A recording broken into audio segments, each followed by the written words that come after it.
Bienvenidos una vez más aquí a los jueves temáticos. Hoy tengo una noche bastante especial. Vamos a hablar, una noche que había esperado porque viene aquí un amigo muy especial con el que vamos a conversar de un tema bien interesante, sobre el que ha existido siempre gusto, disgusto, amor, odio, ha habido de todo. Hay mucha cosa que decir de este gran tema porque digamos que trae a propios y ajenos a debatir sobre algo que desde antiguo a los humanos nos ha gustado mucho, y es entender un poco la relación que nosotros tenemos con el universo, no solamente en términos de vivir en él, sino también de dejarse interpretar por él, de entenderse a través de él. Y sin duda alguna, una de las ramas del conocimiento, del saber, que más, digamos, ha llamado la atención a los humanos es el de la eh, astrología. Y para esto tengo a un invitado muy especial, que es Alex López, un filósofo, amigo mío de hace muchísimos años, y vamos a hablar con él muchísimo de algunos temas. Bueno, ya concentramos algunas cosas en el tiempo que vamos a disponer aquí, para que todos tengan sus preguntas, indaguemos un poco y reconozcamos un poco más algunos aspectos de la astrología. Hace unos años, por alguna pregunta específica, recuerdo que hablé con Alex de esto al respecto, y él me explicó, me enseñó bastantes cosas sobre la astrología, y uno se da cuenta al cabo del tiempo que en realidad las cosas no son tan sencillas como hay veces se las hacen presentar. Es decir, he encontrado muchísimas veces que se descalifica simplemente de forma rápida. Por supuesto, hay estudios que intentan contrastar y presentarlo de eso, pero la mayoría de las personas descartan a la astrología simplemente con digamos, con la fórmula lapidaria de pseudociencia. Pero yo creo que más allá de eso, lo interesante es entender que cómo nosotros podemos integrar y entender, y sobre todo, y algo bien especial que vamos a trabajar aquí con Alex, es entender que es una tradición que sigue viva. Y yo personalmente siempre he considerado que los seres humanos debemos aprender a tener un pie en el futuro y otro en las tradiciones y en los saberes que nos han legado, y que más allá de decir si son acertados o no, es comprenderlos también. Y en la medida en que recuerdo y estudié con Alex esto, recuerdo que en realidad la astrología es mucho más sofisticada de lo que uno piensa, y no es simplemente hablar disparates en torno a una época o un momento a partir de una idea que yo quiero que incluso Alex ahorita nos comente, y va a descartar mucho, y esa es la idea del horóscopo, ¿no? El horoscoperismo, le diría yo, y que es bastante Listo, distinto perfecto. a esto. Alex, bueno, coméntanos un poco. Yo creo que la primera pregunta, porque ya te presenté como filósofo, es ¿cómo llegas desde la filosofía? eh, ¿Cómo llegas a entrar a este mundo tan amplio de la astrología? Yo recuerdo que tienes una historia bastante particular que la hablamos alguna vez, pero sería chévere que la comentaras porque hay una experiencia muy interesante de cómo te integras a este mundo. Bueno, yo me integro a este mundo desde el escepticismo, ¿sí? Y es que mm, en los años mozos juveniles de la adolescencia, yo era un seguidor asiduo de Carl Sagan. Entonces, precisamente pues con toda esta denuncia pues de las pseudociencias y de todo este rollo, el capítulo 4 de Cosmos, donde él hacía una desmitificación de todo lo que tenía que ver con la diferencia entre la astrología y la astronomía, pues era un elemento absolutamente fundamental para mí, crucial. Cuando entré a estudiar física, pues digamos que también por ese vínculo con los científicos, pues venía como muy atado a esa línea. Y había varios amigos que me hablaban de esta relación con la astrología, y yo tenía pues la respuesta de cajón, que era básicamente las preguntas claves de Carl Sagan.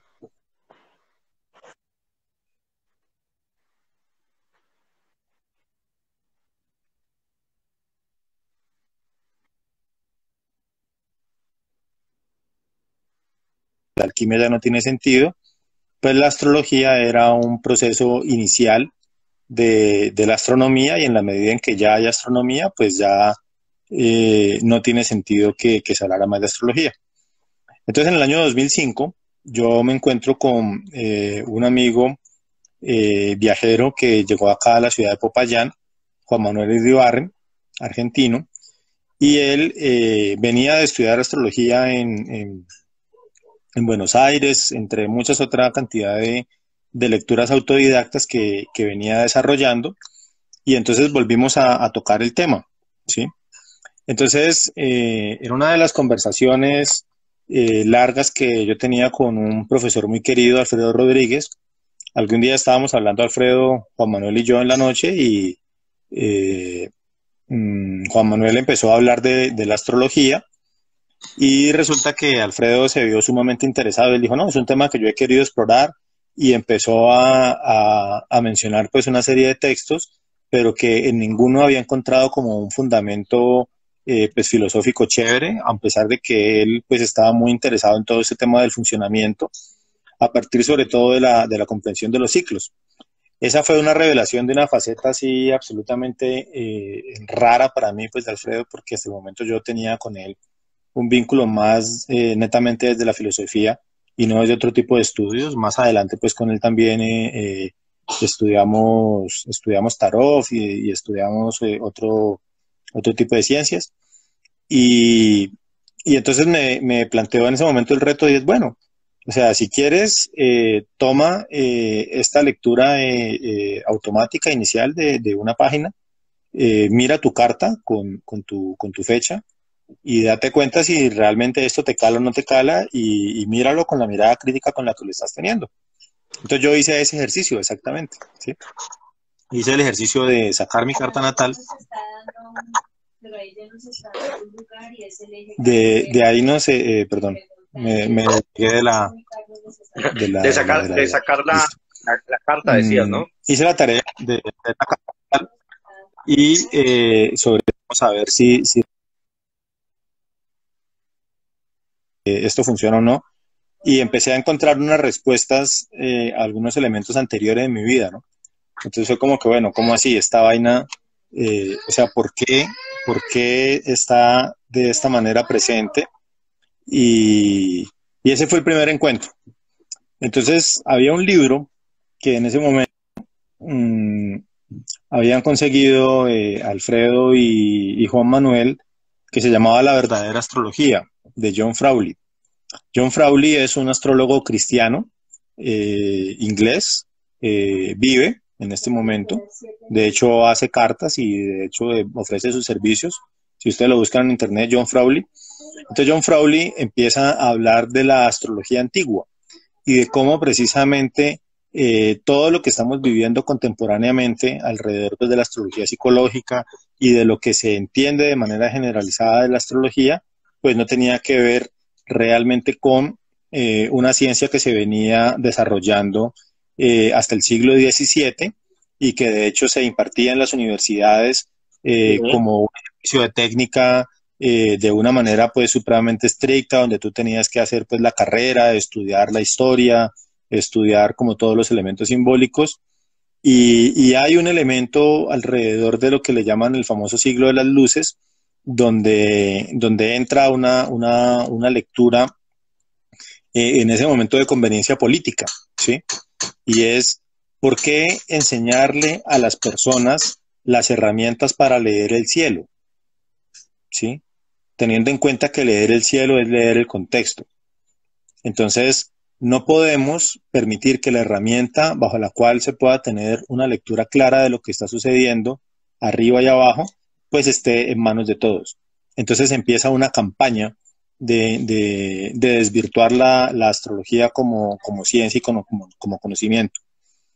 Entonces, pues bueno, yo de manera terca ingreso en ese momento a ver cuáles son los elementos de la astrología antigua, precisamente la que maneja John Frawley, y la crítica que él tenía a la astrología, digamos, psicológica, ¿sí? Y me di cuenta que todas las críticas que yo venía haciendo a la astrología eran a ese aspecto de la astrología psicológica, no al aspecto de la astrología antigua.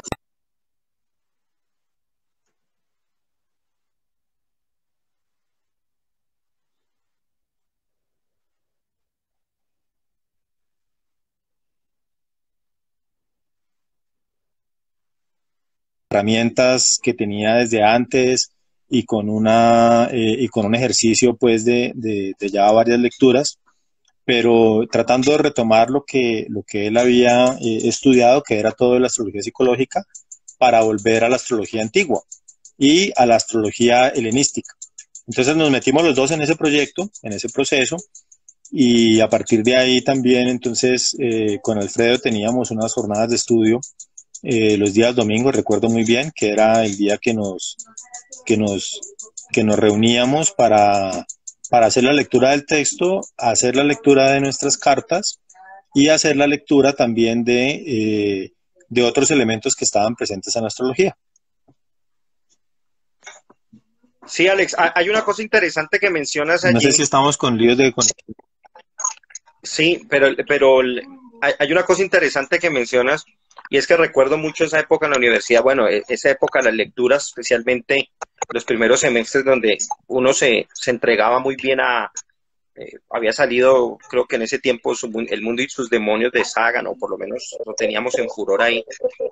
Pero recuerdo también que el mismo Sagan decía que había que recordar algo, ¿no? El mismo comenzaba a explicarle a los estudiantes el mismo sistema tolemaico y él les enseñaba cómo en realidad sí servía. Lo que pasa es que se cambiaba un poco la óptica, ¿no?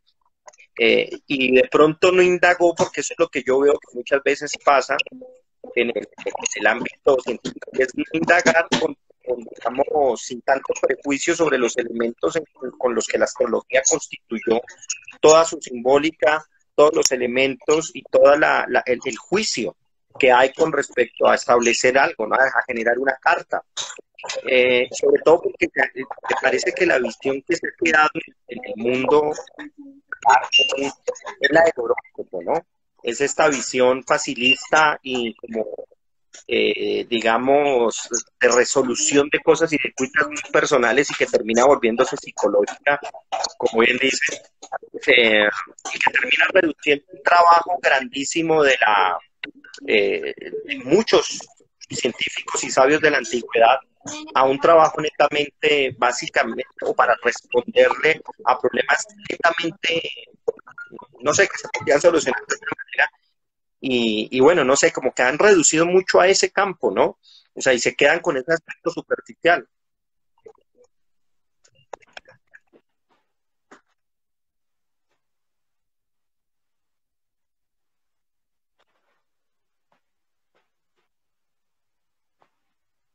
Parece que se detuvo un poco y vamos a ver si vuelve allí.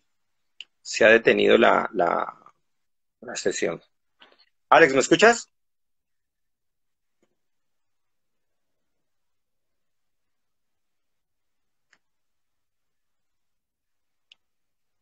Hola, Alex, ¿me escuchas? Parece ser que se hubiera perdido allí la...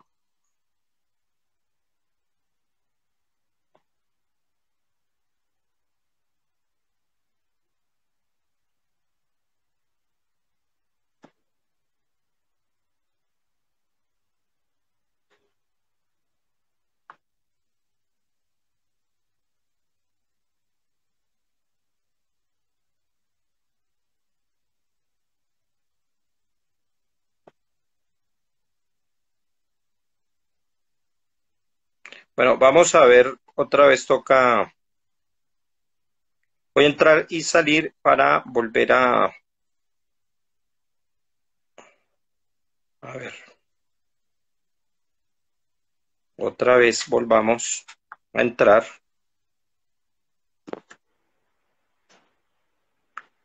Vuelvo a invitar a Alex para que esté pendiente aquí. A ver, Alex.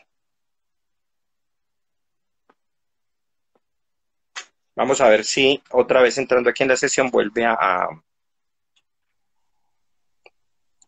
Listo, Alex. Vamos a ver si así. ¿Ya? ¿Mejoró un poco ahí? Parece que sí, pero no te escucho muy bien, la verdad. Vale. Creo que soy Voy a ver bastante compleja. Sí. Vamos a ver si... Voy a hablar más bien despacio y a ver si me entendés un poquito lo que te voy diciendo. Te decía porque en esas lecturas, me acuerdo en ese momento que leíamos mucho a Sagan y que estaba pues en furor viendo, había salido hace unos años atrás El mundo y sus demonios, y teníamos como esa visión, ¿no? Pues muy, muy acogida, digamos, a este tipo de pensamiento. Eh, y recuerdo, pero recuerdo muy bien en el mismo libro, El mundo y sus demonios, que Sagan hace mención de que él le enseñaba a sus estudiantes el sistema tolemaico y él lo comprendía y les hacía entender cómo sí funcionaba. Es decir, el sistema geocéntrico respondía a cosas y ayudaba a entender el mundo de una manera muy precisa. De hecho, hasta el día de hoy muchos navegantes experimentados lo utilizan. Cuando no tienen GPS y tienen que ubicarse de otra manera, lo emplean. El punto es que yo creo que muchos de los científicos se han quedado con una versión tremendamente facilista de la astrología y lo han reducido al mundo del horóscopo, ¿no? Y como resuélveme mis problemas, mis situaciones y cosas que yo podría solucionar de otra manera, y no a indagaciones un poco más profundas que era, o por lo menos las que se empleaban, sin decir que no se pueda emplear para eso, pero se estaba, digamos, reduciendo pues a esa visión, ¿no? Y históricamente se redujo esa visión.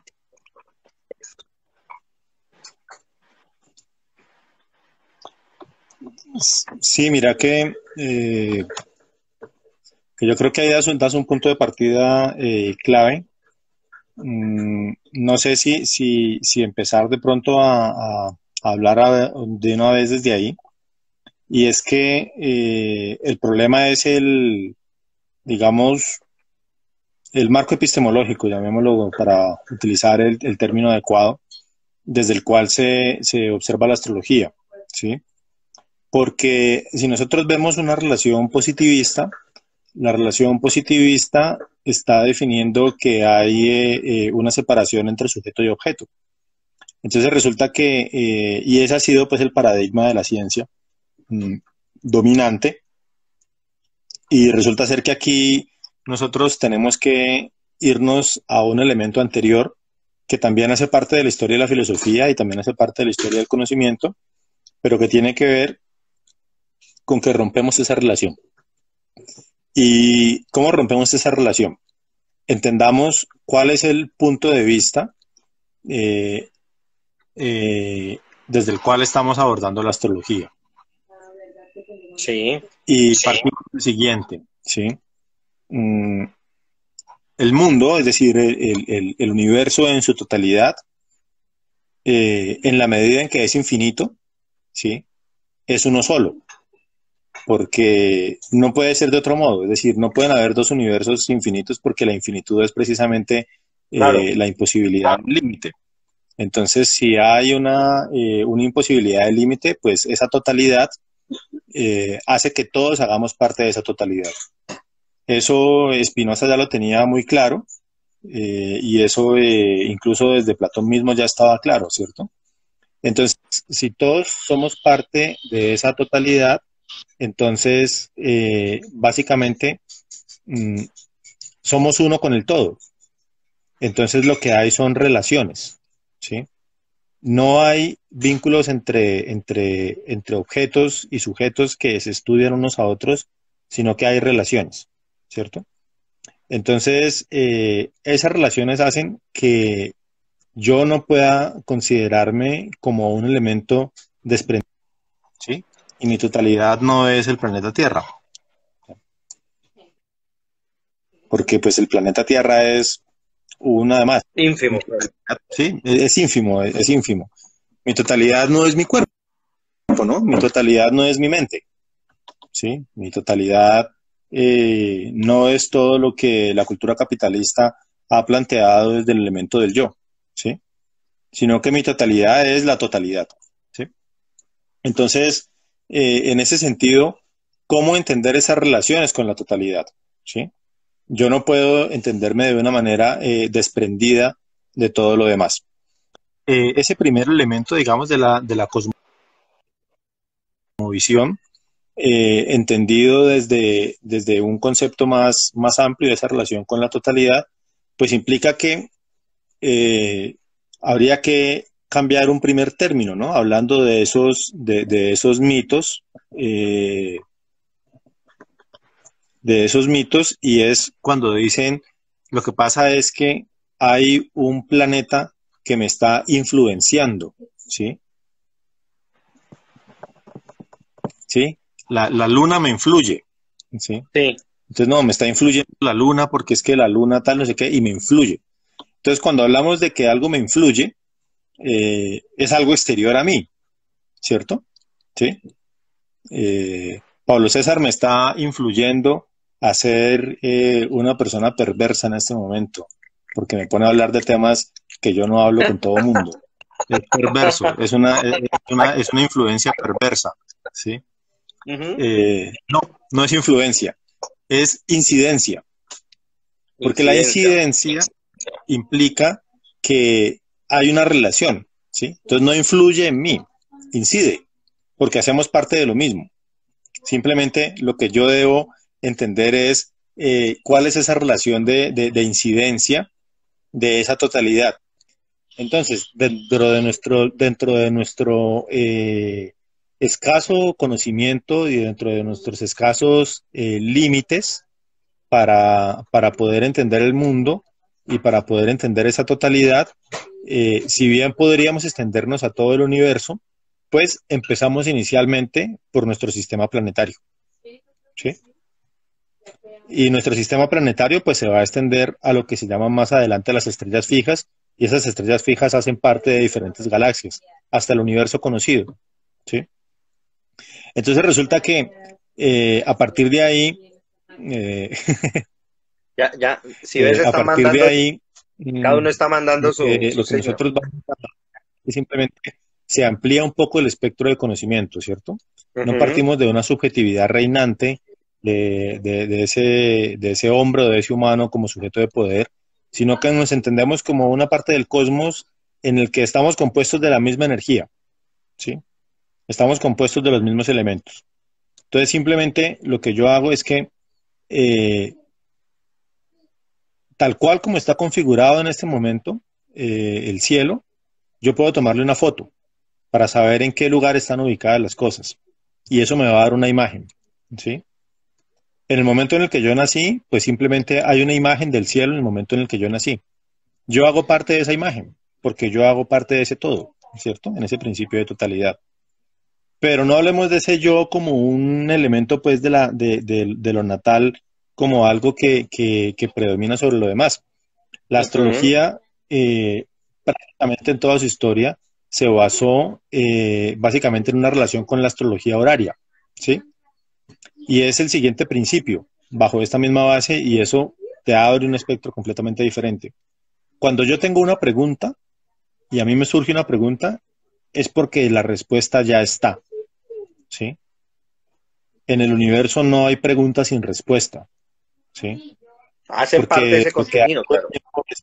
interrogantes abiertos se convierten básicamente en una relación con que la revelación está ahí mismo, porque el conocimiento es revelado. Entonces aparece también ese otro principio que tiene mucho que ver también con la mística medieval y con la mística judía, ¿no es cierto? Y no solo dentro de la tradición de Occidente, sino que si nos vamos a los elementos de la meditación védica, por ejemplo, entonces también el ejercicio de la meditación tiene que ver con un acto de revelación, ¿sí? Y si nos vamos entonces a las tradiciones precolombinas, nos vamos a dar cuenta que entre los mayas o entre los aztecas, que habían unos calendarios y unas lecturas de unos ciclos, eran básicamente la comprensión de unos ciclos para que se revelara, digamos, una deidad en ese momento. Entonces, el conocimiento es revelado. Como el conocimiento es revelado, ¿sí? Es soplado, cuando yo tengo una pregunta, la respuesta está en la misma pregunta, ¿sí? Hoy por hoy los médicos también plantean eso, ¿no? La cura de la enfermedad está en la enfermedad, ¿sí? Ese es el principio de la famosa vacuna, ¿cierto? Entonces, ¿qué sucede? Si yo tengo una pregunta, en el momento en el que a mí me surge la pregunta, yo tomo una fotografía del mapa del cielo, que sería esa carta de ese momento, y de acuerdo a la ubicación de los planetas, voy a tener la respuesta. Pero eso no tiene que ver únicamente con preguntas existenciales, sino que tenía un fin absolutamente práctico, ¿sí? Y llegó un campesino y dijo, venga, lo que pasa es que me robaron las vacas, ¿sí? ¿Dónde están las vacas? Entonces voy donde el astrólogo llega, recibe la pregunta, dice, le robaron las vacas, ¿dónde están las vacas? Listo, hacemos la carta del momento con el astrolabio y entonces va a decir, bueno, la última vez que usted se vio con las vacas estaba con tal planeta, ese planeta se movió y está con este otro planeta representa, ¿sí? Hay un sistema de interpretación y le decían dónde estaban las vacas. Iban a buscar las vacas y las vacas evidentemente estaban allá, ¿sí? Y ese fue el primer elemento de la astrología horaria, que era una funcionalidad muy simple de conexión con el cosmos, y esto no tiene que sonar en ningún momento nada romántico ni neo hippie, la conexión con el cosmos, sino simplemente la resolución de situaciones cotidianas. Si tengo una pregunta, la respuesta está ahí mismo. Entonces, eso viene desde el Zen, ¿cierto? Si yo tengo una pregunta, pues yo medito y encuentro la respuesta. Entonces, la herramienta de la astrología tenía que ver con eso. Entra un segundo momento, un segundo nivel de la astrología, que es el de la astrología eleccional. Si yo ya sé cómo están configuradas las fuerzas o cómo están configuradas las energías, yo puedo decidir el mejor momento para algo, ¿sí? Entonces, preguntas típicas, ¿cuándo será el mejor momento para casarme? ¿Sí?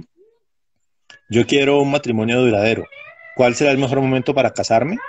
Entonces dice, no, usted se tiene que casar dentro de 7 años, porque si usted se casa antes, no le va a durar toda la vida, pero si se casa dentro de 7 años, sí. Por ejemplo, dice, no, pero es que yo estoy enamorado ahora, no dentro de 7 años. Claro. Entonces, defina qué es lo que tiene que suceder dentro de esa relación. Entonces, aquí entra un elemento también clave en la astrología, que es la pregunta por el destino, ¿cierto? Y es si el destino está escrito o no. Entonces, en primera instancia, la astrología va a decir, sí, claro, el destino está escrito, pero está escrito de una manera muy simple y es en un código que usted puede interpretar. Está escrito a manera de mapa, ¿sí? No está escrito a manera de sentencia. Claro. Entonces, ¿cuál es el destino? El destino es, yo tengo que hacer un viaje de aquí a Cali. Entonces, ¿me va a ir bien en el viaje? Entonces, levanto la carta del momento y te puede decir, si te vas por esta vía, te va de este modo. Si te vas por esta vía, te va de otro modo. Si te vas por esta otra vía, te va de este otro modo. Hay 3 vías posibles. ¿Cuál vía vas a escoger? Escoge la que quieras. Es distinto, ¿sí? Entonces, el destino es un mapa que está dispuesto a ser interpretado sobre esa base. Y durante mucho tiempo se manejó la astrología eleccional, y esa astrología eleccional, los astrólogos claves, John Dee, por ejemplo, que fue astrólogo de la reina de Inglaterra y es muy famoso ese caso, el rey o la reina iba a entrar en guerra, entonces le preguntaba al astrólogo, ¿es prudente, sí, que vaya a la guerra o no? Entonces él te iba a decir, pues usted verá si va, ¿sí? Si va, le pasa esto, y si no va, le pasa esto. Entonces era como, por ejemplo, va a estar fuertemente el signo de Sagitario. El signo de Sagitario en el campo de batalla representa las flechas, ¿sí? Entonces, cúbrase de las flechas, ¿sí? O va a estar fuertemente para el otro ejército el signo de Tauro, y el signo de Tauro representa la caballería, ¿sí? Entonces, usted prepárese para una embestida más de caballería que de arqueros, ¿sí? O va a estar fuertemente impulsado el signo de Aries sobre esa base, y usted lo que va a tener es una batalla cuerpo a cuerpo. Entonces prepárese para la batalla cuerpo a cuerpo, ¿sí? En ninguna de ellas el destino está definido de quién gana o quién no gana, pero si usted se va con la herramienta de estar más o menos preparado para lo que se va a encontrar, pues vas a tener una mejor posibilidad de hacer las elecciones, ¿sí? Sobre esa base después entraba en la astrología eleccional el cálculo de los nacimientos, ¿sí? Entonces, el caso más emblemático es el caso de Alejandro Magno. Su madre, amplia conocedora de la astrología, pues quiere tener un rey, ¿sí? Y quiere tener alguien que llegue a ser un emperador. Entonces, ¿cuál es el mejor momento para embarazarme? ¿Sí? Para precisamente poder coincidir con ese tipo de fortaleza. Entonces no solo se calcula el momento de embarazarse para calcular la fecha del parto, sino que por medio de la utilización de plantas, de diferentes plantas, lo que hacía era retrasar, ¿sí? O anticipar el momento del nacimiento para poder definir la hora exacta en la que él naciera, ¿sí? Entonces,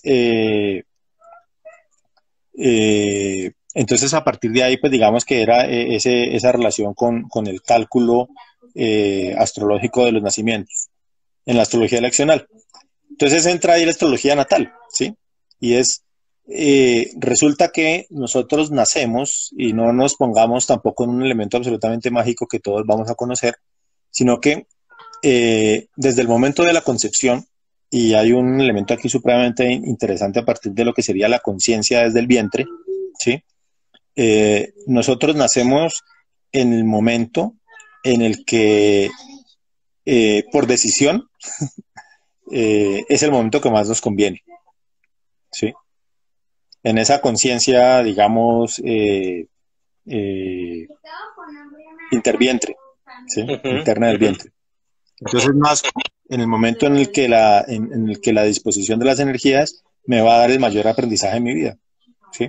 En eso se basa la astrología kármica, por ejemplo, ¿ya? La astrología kármica es todo lo que yo he considerado siempre como elementos positivos y negativos. Básicamente tiene que ver con que nací en el momento indicado para poder entender cuál es el aprendizaje que debo desarrollar, ¿sí? Entonces, aquí no se trata de una relación con el destino de una manera de sentencia, ¿sí? Sino que se trata de el mapa que me va a permitir moverme sobre esa base. Después de la astrología natal llega la astrología de las dinastías, y es yo cómo hago la relación, por eso le llaman las sinastrías, ¿sí? Relaciono una carta con otra, ¿sí? Mi energía sumada a la energía de la otra persona me va a dar otra energía, ¿sí? Pablo y sus mundos tiene una forma, pero Pablo y sus mundos con Alex invitado tiene otra forma, y Pablo y sus mundos con Ana María invitada tiene otra forma, porque sumamos energías distintas. Entonces podemos tener la carta de la sumatoria de esas energías, y eso me va a permitir entender las relaciones. Esas relaciones personales se pueden convertir también entre las relaciones entre países, y eso se convierte después en la astrología mundial. Y la astrología mundial es cómo entendemos ya esos vínculos, no solo de cartas de personas, sino de cartas de entidades o de cartas de países, llamémoslo así, de reinados, que van a tener su fecha de nacimiento y por consiguiente van a tener su energía. Y es el último eslabón de la astrología mundial, la astrología mundana. Y el eslabón reservado es lo que le llaman la magia astrológica, ¿sí? Y con el término magia no deja de ser científico, ¿sí? Sino que precisamente es, digamos, el punto más alto de comprensión de la disciplina. La magia era como la cuando maestría. hablamos de... La gente no lo entiende ahorita, sí, pero era el estado de maestría de algo, ¿no? El mago era ese, el que operaba. Exactamente, sí. Sí, o sea, ya se llega al elemento de operación de los elementos, ¿sí? Entonces puedo trabajar con los elementos si ese es un elemento mágico, ¿ya? Entonces se llama la magia astrológica. Ese es el punto de maestría, pues básicamente, ¿qué significaba? Desde las diferentes tradiciones, por ejemplo, entre la tradición cristiana, entonces se empezó a catalogar, por ejemplo, que cada planeta tenía un ángel, ¿sí? Lo de los 7 ángeles. Entonces, si yo ya conozco la naturaleza de ese determinado ángel en la astrología cristiana, yo puedo entrar en diálogo con ese ángel, ¿sí? Y entonces al entrar en diálogo con ese ángel, entonces puedo pactar con esa energía, llamémoslo así. Esto que suena un poco esotérico sobre esa base, pues no tiene otra cosa más simple que en la medida en que yo sé cómo va a actuar algo, pues decido si me meto o no me meto, ¿sí? ¿Ya? Yo sé cómo funciona la electricidad, entonces no voy a meter los dedos a la electricidad. Claro. ¿Sí? Sé cómo funciona el fuego, pues no voy a meterlo ahí sobre esa base. Y en la medida en que quiero dialogar con el fuego, pues establezco una sana distancia en esa relación, ¿sí? Entonces eso es un punto, digamos, que tendría que ver con cómo se entiende ese término magia también dentro de la astrología antigua. Entonces ahí hay dos elementos que creo que tienen que ver con eso que Pablo proponía que habláramos alrededor de los mitos de la astrología. Uno de ellos, pues como un mito de la astrología, es que la astrología es básicamente una imagen mental, ¿no? ¿Sí? Todo está en la mente. Y en la medida en que nosotros exploremos nuestra mente, pues entonces vamos a poder entender esa relación. Porque la Sí, astrología occidental es básicamente una interpretación absolutamente griega, como si la imagen mental fuera básicamente un tema de interpretación de la cultura. No, aquí lo que se refiere no es de esa imagen mental ligada a la interpretación de la cultura, ¿sí? O a las necesidades específicas. Entonces, hoy por hoy, la necesidad absoluta de conocer qué va a pasar conmigo y si entonces me va a ir bien si me monto en este carro o no, pero más en un asunto un poco paranoico del consumismo, sino de ir entendiendo ese vínculo de algo que desde Oriente se le viene llamando el aquí y el ahora, ¿cierto? O el estar presentes. Entonces la astrología es una ciencia del estar presente, porque es una ciencia de entender los movimientos bajo los cuales a los cuales estoy enfrentado, ¿sí? Si yo ignoro las fuerzas que hacen parte de un determinado movimiento, pues me voy a mover de manera torpe. Pero si yo comprendo cuáles son las fuerzas que se están moviendo en la acción en la que yo estoy desarrollando, pues no me voy a mover de una manera tan torpe, ¿sí? Entonces un poco ese, digamos que tiene que ver con la, con esa relación, digamos, de lo que hoy por hoy predomina como con la astrología psicológica o esa relación con la imagen mental, ¿no? sí, Sí, pero desligada de todo el resto, que es el lío, pues, o sea, está la psicológica, pero la desligan del mundo, la desligan de la operación mágica, que es el acto superior, por decirlo así, está totalmente operativizada con fines netamente individualistas, ¿no? sí. Y mira que ahora que mencionas esa palabra del individualismo, creo que es precisamente una de las cosas que más ha afectado este tema de la astrología y es entenderla únicamente desde el punto de vista personal, ¿no? Sí. Ujú. Entonces, cómo la astrología me sirve a mí, ¿sí? Pero no cómo yo estoy en disposición frente a todo lo demás. Entonces digamos que se vuelve el astrólogo una especie de profeta barato, es decir, de coach, Sí, en el que, exactamente. en el que está orientando a partir de la actitud positiva o a partir de esta relación del neto individualismo y del tú puedes, cuando lo que estamos haciendo es ignorando las relaciones con el entorno, ¿sí? Entonces, ese fundamento, o sea, esa línea epistemológica, llamémoslo así, también pone otro vínculo, ¿no? Y es esa relación entre lo racional y lo intuitivo. La ciencia nos enseñó que la intuición era un elemento anterior, ¿sí? Anterior a la racionalidad, menor, ¿sí? Pero resulta que si nosotros nos vamos incluso a epistemólogos serios del siglo XX, nos están diciendo no. Lo que pasa es que la intuición ya es un acto de la razón, ¿sí? Pero es un acto de la razón sensible, ¿sí? Entonces, ¿cómo precisamente la intuición ya comprende el elemento revelado? Pero el elemento revelado, en la medida en que no se decanta, pues Ujú. va a ser una visión confusa, ¿sí? No se ha expuesto del todo, claro. Sí, exactamente, ¿no? Entonces la intuición tiene que ver con eso, ¿sí? La intuición tiene que ver con la comprensión del elemento revelado. ¿Qué hago yo con esa comprensión del elemento revelado? ¿Sí? Y es donde entran una serie de filtros y de necesidades. Nosotros necesitamos aterrizar eso, ¿sí? Entonces hay gente en lo largo de la historia que lo que se ha encargado es de sistematizar esos elementos o esos códigos que me van a permitir aterrizar esos elementos intuitivos, ¿sí? Entonces debo atribuir una serie de códigos y una serie de signos para poder leer, ¿sí? Básicamente tiene que ver con eso, ¿ya? Entonces ahí es donde entra la relación con los planetas, la relación con las casas o con otra serie de códigos que hacen parte de la astrología y es entender ese lenguaje, aprender ese lenguaje. porque ese lenguaje lo que me va a permitir simplemente es hacer la lectura dentro de esa expresión, ¿sí? Si nosotros ya nos trasladamos a ese elemento de la técnica, ¿sí? A que no se trata pues como de la elucubración de que llegó el astrólogo aquí y me dice, vamos a leer la carta y entonces, ¿sí? Y ya me reveló, no. La revelación no es eso, ¿sí? La revelación tiene que ver es con la comprensión de los elementos intuitivos y con las herramientas suficientes para poder decantarlas, ¿sí? Claro. Si no, pues se te puede revelar algo y no lo entiendes.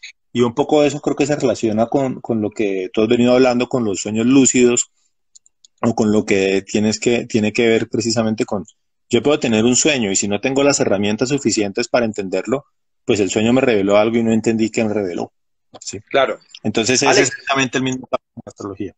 Alex, hay unos comentarios aquí que quiero que de pronto, sobre todo María José comentó algo interesante, pero antes de eso quiero que tengas en cuenta una cosa que me acuerdo cuando estabas explicándome hace años, me estabas explicando todo esto y yo te dije una frase que a mí me sirvió a mí mismo para ayudar a sintetizar mucho lo que me estabas explicando.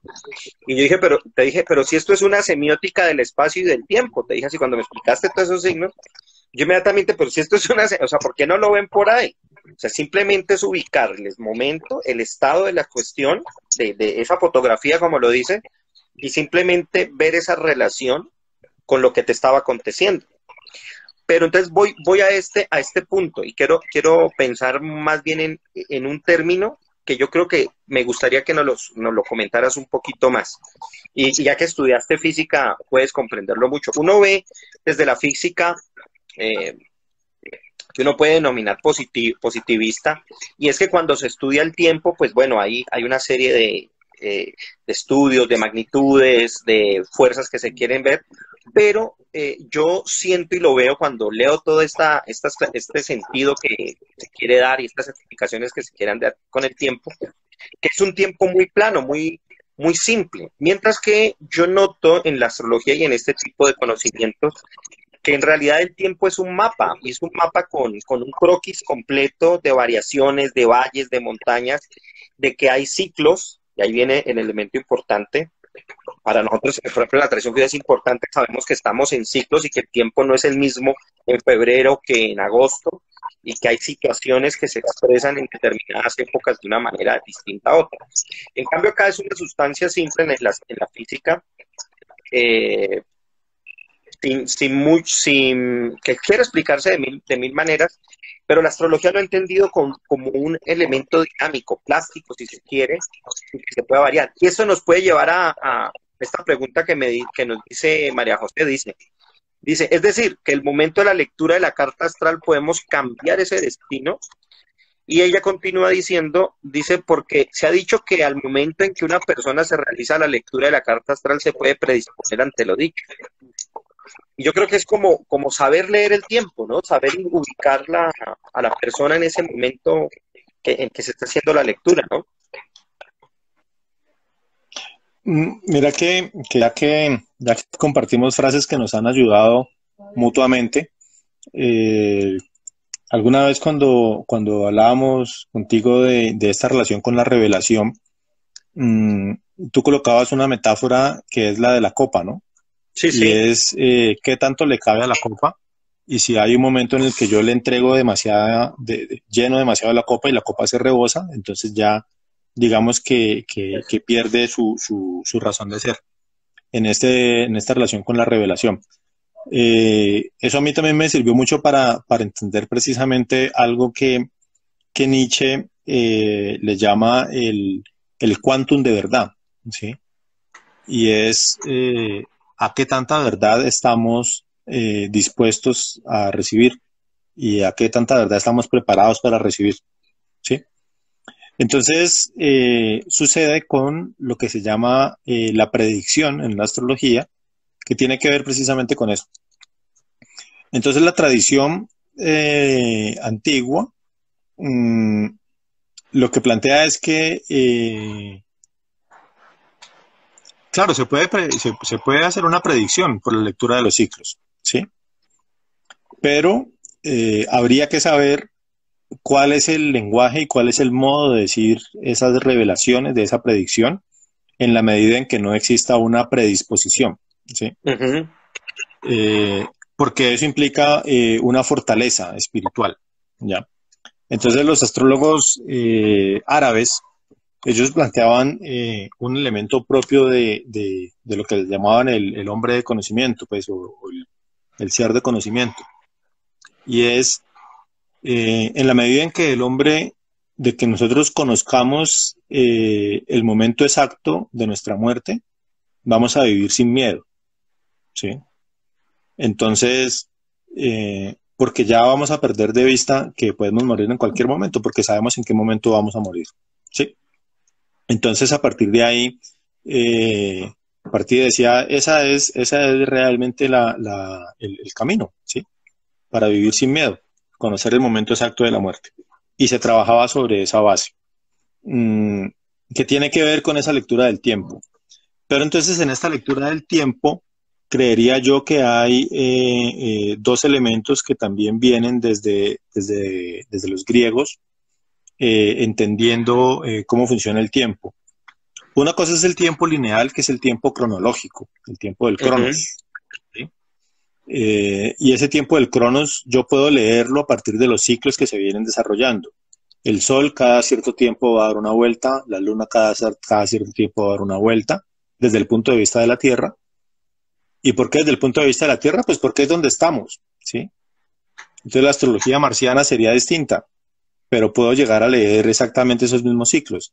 Y la Claro, astrología jupiteriana sería distinta, ¿sí? Porque van a leerse los ciclos de manera distinta y van a necesitar otros códigos, sencillo. porque está en otra Pero relación. porque está en otra relación, simplemente. Pero es que independiente de la relación en la que yo esté, lo importante es desde dónde me estoy ubicando para poder establecer Claro. esa relación. Más allá de que el Sol esté en el centro del sistema solar, claro, por supuesto que el Sol está en el centro del sistema solar. Y la astrología, incluso la antigua, ¿sí? Incluso Ptolomeo mismo lo comprende, ¿sí? Pero dice, pero es que lo importante es cómo yo lo leo desde aquí, porque es que como desde aquí lo estoy viendo de un modo, desde ahí es de donde lo puedo leer, ¿sí? Claro. A pesar de que estaba plenamente consciente que el Sol está en el centro del sistema solar. Entonces, entonces, a partir de ahí, en esa relación geocéntrica, yo puedo entender esos ciclos de manera cronológica y ahí entiendo el tiempo del cronos, ¿sí? Pero para poder entender la incidencia o ese influjo, ¿sí? Esa extraña influencia, pero que esa incidencia, lo que debo entender es cómo se mueve el instante, ¿sí? Cómo se mueve el instante y cómo el instante está presente constantemente, independiente de esa relación cronológica. Y es Claro. claro, el instante del nacimiento, ¿sí? El instante, porque es un instante, el instante del nacimiento configura una energía, ¿ya? Esa es energía que nace, ¿ya? Entonces, en cada instante el universo está naciendo constantemente, ¿sí? ¿Y por qué nace constantemente? Porque nacen posibilidades de relaciones, ¿ya? ¿Sí me hago entender un poco en ese sentido? En cada instante hay una posibilidad de relación, ¿ya? Y la posibilidad de relación hoy no es la misma que la posibilidad de relación mañana, ¿sí? Entonces, el universo está naciendo constantemente en cada instante en la medida en que en cada instante nace una posibilidad de relación. Y esa posibilidad de relación entra en juego con otra posibilidad de relación, ¿sí? Entonces, eso los estoicos le llamaban el tiempo del aion, ¿sí? El tiempo del instante. Entonces, para yo poder entender esos grandes ciclos, debo entender el tiempo del instante. Entonces, por eso tomo una foto del cielo, llamémoslo así, ¿sí? Registro ese instante, porque ese instante particular me va a marcar una posibilidad de relación que no va a ser otra, ¿sí? La elección o mi nacimiento, ¿sí? Y a partir de ahí, esas posibilidades de relación van a entrar en juego con qué es lo que yo heredo también, con cuál es el entorno que me está rodeando, con cuál es el cultivo que hay, esas posibilidades y a esas potencialidades que están ahí presentes. Entonces, cuáles se incentivan más y cuáles no. Y a partir de ahí, entonces entramos en esa relación precisamente del destino como una relación de mapa más. Entonces ese mapa del tiempo del que tú mencionas, que se plantea ahí, tendría que ver con esas dos variables, ¿no? El tiempo cronológico y el tiempo de la IOM, ¿sí? Que sería como la serie Dark, podría relacionarse de esa manera. Pues te cuento que no he visto la serie Dark, pero una cantidad de gente me dice lo mismo cada que... No la he visto, ¿Te comenta ¿sí? esto? Pero, Claro, por los ciclos. Vas a ver por los sí. ciclos. Ahí es Sí, todo el mundo me dice, no la he visto, pero todo el mundo dice, ay, sí, no sé qué, lo que es y Dark. Y yo, sí, claro, segurísimo debe serlo. el eterno retorno, ahí está. El eterno retorno de lo mismo, sí, el principio nichiano. Sí, Bueno, pero ese tema con los ciclos. Entonces, claro, qué es la predisposición, ¿no? La predisposición es la imposibilidad de leer un momento, ¿sí? Porque cómo tú manejas una información, ¿sí? Si yo sé que me voy a enfermar el próximo año, entonces ¿cómo manejo esa información? ¿Sí? ¿De una vez me predispongo y me enfermo? ¿O lo que hago es precisamente ponerme atento a cuáles son los elementos por los cuales me puedo enfermar? claro. ¿Sí? Y trato de trabajar sobre eso. ¿Sí? Ahora, eso implica que debe haber una suerte de fortaleza muscular y de fortaleza, sobre todo nerviosa, ¿sí? Porque entre más nervios tengas, pues en la medida en que te diga, oye, te vas a enfermar el próximo año, pues te enfermas, seguro, claramente. Claro, hay Pero predisposición. ¿cuáles son esas herramientas? Ujú, exactamente. Alex, pero, Sí, y es algo claro, ¿no? O sea, el mapa no es el camino y cada cual verá si lo recorre o no. O sea, y ahí puede estar, te vas a ganar esto, pero si yo no hago lo básico para ganármelo, pues no me lo gano. O sea, es así de simple. O sea, no voy a... Sí, un poco como la cuestión de si yo voy a tener suerte y me voy a ganar la lotería, ¿no? Hablando ya de los usos, digamos, cotidianos. Sí, Entonces, si voy a ganar la lotería, pues lo primero que usted tiene que hacer para ganarse la lotería es comprarla, ¿sí? claro. ¿Y qué es de la lotería? Pues la lotería es un concurso. Entonces, en la medida en que usted compre un concurso, usted va a participar del concurso, va a perder o va a ganar. Ahora, ¿eso indica que yo me gane la lotería? Bueno, es posible que usted sea una persona predispuesta a ganarse la lotería, ¿sí? Como otra que no, ¿sí? Es posible, ¿y usted cómo se da cuenta de eso? Pues porque usted tiene golpes de suerte. Y la persona sabe cuando tiene golpes de suerte y sabe cuando no tiene golpes de suerte, ¿sí? Ya. Yo era Entonces, bueno para ganar ganchetas, me acuerdo. sí, listo. Entonces, pero entonces, si yo soy tan bueno para ganar ranchetas, eso me predispone para ganarme el baloto y voy a jugar el baloto todos los Claro. días. No necesariamente, ¿cierto? ¿Ya? Sí, claro, no es Eh, ese. el mapa no es el camino, pero sí hay una predisposición sobre esa base. Ahora, ya digamos que trasladados estos elementos a unos elementos de autoconocimiento, entonces habría que plantear que la lectura de una carta natal pues dura toda la vida, ¿sí? Entonces lo que puede hacer el astrólogo al brindar unas herramientas, unos elementos es para una situación particular o para un elemento puntual, es decir, para un instante que implica una serie de relaciones, pero en ese mapa del momento de tu nacimiento, pues hay una potencialidad que en últimas vas a ver efectuada es en el resto de tu vida. Entonces, pues yo llevo ya 16 años estudiando mi carta y sigo descubriéndole cosas, ¿ya? Claro. Sigo descubriéndole cosas y le seguiré descubriendo, ¿ya? Es que no se agotaría porque pues está en un continuum, ¿no? Y ese momentum se está todo el tiempo actualizando, se está todo el tiempo renovando, está manifestando nuevas cosas, está creciendo. Alex, un punto importante. Bueno, hablamos ahorita de los mitos como tal, y que decís claramente, o sea, hay problemas al entenderla así a la astrología. ¿Cuál sería la contraparte? Es decir, ¿qué se puede y cuáles son las realidades? Y me imagino que también, y ahí voy a apuntar una pregunta también de paso, porque me mencionaste algo que me llama la atención, porque me imagino que la misma astrología conocerá sus propios límites de conocimiento, eh, y sobre todo, cómo se está planteando, porque incluso te mandé una información que vi precisamente aquí en Instagram de un astrólogo que estaba haciendo un curso y vos me comentaste, es un gran astrólogo, es no sé quién y ta. pero ¿cómo se está planteando las cosas frente al avance mismo de la ciencia al descubrir precisamente al universo, que se extiende, que hay más objetos, que hay más cosas? Porque recuerdo, al ver la historia de la astrología, que en efecto en la medida en que se conocían nuevas cosas se iban agregando en esa lectura, ¿no? Y me imagino que como estás diciendo, cada momento y cada lugar nos pone nos da una fotografía, pues la misma ciencia, el mismo conocimiento humano está ampliando esa fotografía. Me imagino que esos elementos también se incluirán, ¿no? O se irán incluyendo en la medida que se van aprendiendo de ellos. Sí, por supuesto, por supuesto. Ahora, frente al comentario que está haciendo María José ahí, para poder dar respuesta precisamente a lo que tú estás diciendo, yo diría que, claro, el camino lo crea uno mismo, lo que no indica que tú creas el mapa, ¿no? Claro, exactamente. Sí.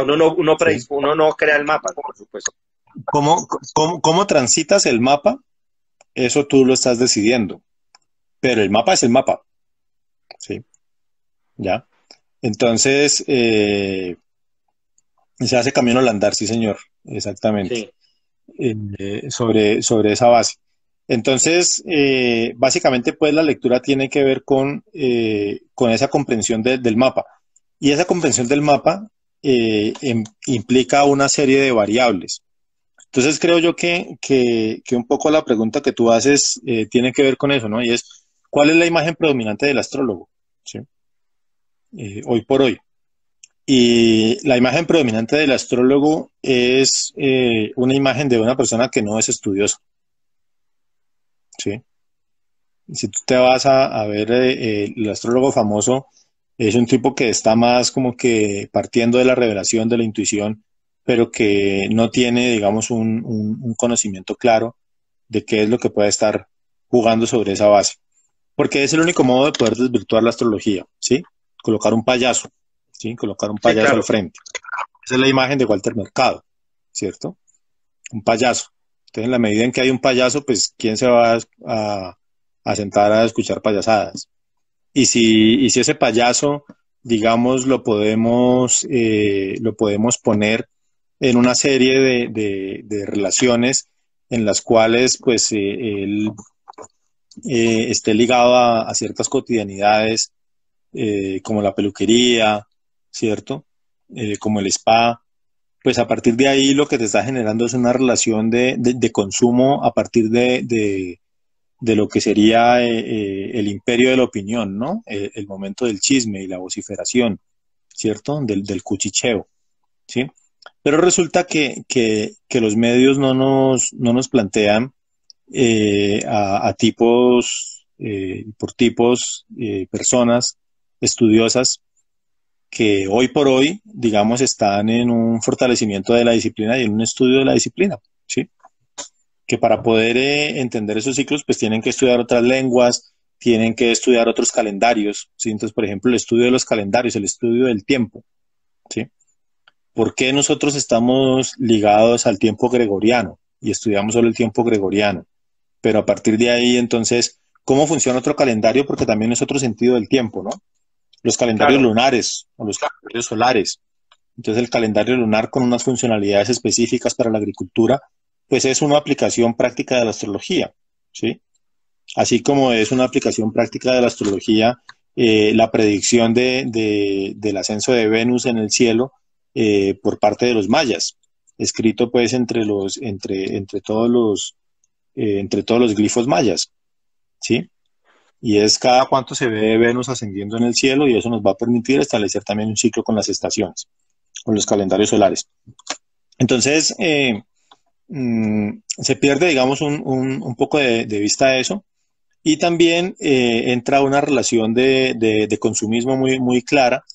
Esto puede herir sensibilidades frente a ciertos amigos muy queridos, amados, eh, que, que andan pendientes de las predicciones astrológicas, ¿no? ¿Sí? Entonces nos encontramos con astrólogos y astrólogas muy famosas y muy pilosas, para que habrá que decirlo, pero que plantean la predicción desde la generalidad, ¿sí? Ujú. Entonces, también es un elemento dominante, porque tal, entonces pilas que estamos bajo el momento de Mercurio retrógrado, y mientras Mercurio retrógrado nos va a pasar todo esto, ¿sí? Y resulta que la gente entra en pánico porque me dijeron qué es lo que está pasando en Mercurio retrógrado o qué es lo que está pasando por la retrogradación de Saturno, y no estoy viendo cómo ese Mercurio está actuando directamente en mi carta o cómo ese Saturno retrógrado está actuando en mi carta, y resulta ser que lo que me han contado como una gran dificultad, para mí lo que se ha convertido es en un proceso amplio de disciplina, ¿sí? Entonces, esa risa las compartimos, Clementine. Entonces, Ya, ya. entonces el tema de la generalidad es el otro aspecto frente al mito, ¿no? Uno es la imagen dominante del astrólogo, y el otro es el tema de la generalidad, ¿sí? Mira que con respecto a la imagen del astrólogo, precisamente por eso es que a mí me gusta, digamos, traer este tipo de temas aquí a los jueves temáticos, porque si bien he tratado muchas cosas de ciencia, nunca me ha gustado desde ninguna posición que se genere la visión de, que se caiga en la falacia del espantapájaro, ¿no? De crear una imagen falsa de algo y destruir esa imagen. Por eso, aquí varias veces he tratado de ciencia en muchos sentidos, pero me gusta que la voz tuya se escuche y que se entienda y que digan, espere, si va a criticar la astrología, espere, escuche a alguien que sí sabe, que ha estudiado y que implica varios desarrollos y varias cosas. Porque eso no es tan simple como leer simplemente unas figuritas y ya, y hacer una predicción generalizante. O sea, hay un trabajo completo, ¿ah? Y hay un desarrollo y hay un estudio cultural, lingüístico, y, bueno, y etcétera, y otra serie de cosas, ¿no? Que en verdad complejiza mucho más todo eso. Voy a colocar el ejemplo más sencillo al respecto, ¿sí? Y es el tema del horóscopo. Mm, eh, el horóscopo te dice tu signo solar, ¿cierto? Yo soy Uh Aries, -huh. ¿sí? Nací el 18 de abril. Eh, entonces eso me ubica en dónde está el sol, ¿sí? Pero resulta que no me dice en dónde está la luna, en dónde está Mercurio, dónde está Marte, dónde está Júpiter, dónde está Venus, dónde está Saturno, dónde está Urano, dónde está Neptuno, dónde están los demás planetas. Entonces resulta que yo tomo una sola variable de 12 posibles variables, ¿sí? Y dentro de esa una sola variable, lo que yo hago es plantear que a todos los que tienen esa variable les va a ocurrir específicamente esto, ¿sí? Claro. No es prudente que hoy te subas en un bus, como frases así tipo horóscopo. Pero es hablar de la generalidad. Entonces, si algo nos ha enseñado la ciencia, y hablando de ciencia precisamente en el mejor aspecto posible, es precisamente la no relación con las generalidades, ¿cierto? Sí, Las claro. leyes, ¿sí? Las leyes que se podrían entender como una generalidad, lo que termina sucediendo es que terminan es aplicándose, ¿cierto? Y es en la particularidad donde está el avance del conocimiento científico, ¿sí? Que es el experimento, ¿cierto? Sin Que es esa el momento particularidad, en la ciencia, ¿no? que es el momento en la ciencia. Claro. Entonces no podemos hablar de generalidades. Claro, es decir, el Sol representa unos elementos y Marte representa otros elementos y Venus otros elementos generales, ¿cierto? Pero eso tiene que ver con lo que en la psicología le llamarían los arquetipos. Pero esos elementos van a entrar en relación específica con las personas, ¿sí? Y esa es la particularidad de la lectura de la carta, ¿sí? Entonces, en la medida en que tú pues estudias y estudias, pues vas a poder encontrar, así como el músico que tiene una partitura al frente, entonces habrá el músico que tendrá la pericia de coger una partitura de Bach, ¿sí? Y leer a primera vista lo que está ahí. Habrá quien tenga esa capacidad, ¿sí? Va viendo Y los habrá quien, matices, pues, de la partitura. viendo los matices inmediatos, y escuchará inmediatamente lo que está viendo en esa partitura. Así como habrá el músico que va a enfrentarse a una partitura de Bach y entonces va a empezar a titubear y a tratar de entender, y solo en la medida en que esté estudiando la partitura, pues va a poder ir entendiendo hasta que le va a sonar la música que Bach escribió. En ese mismo sentido, creo que es lo que sucede con la lectura de las cartas, ¿no? Entonces yo puedo tener una lectura a primera vista, y en la medida en que esté ejercitado, pues voy a poder leer más elementos. Pero si no, pues voy a tener que irme por cada uno de los detalles y las particularidades para poder entender esa funcionalidad. ¿Sí? Eh, Mira el comentario que hace Clementina ahí. sí. A ver.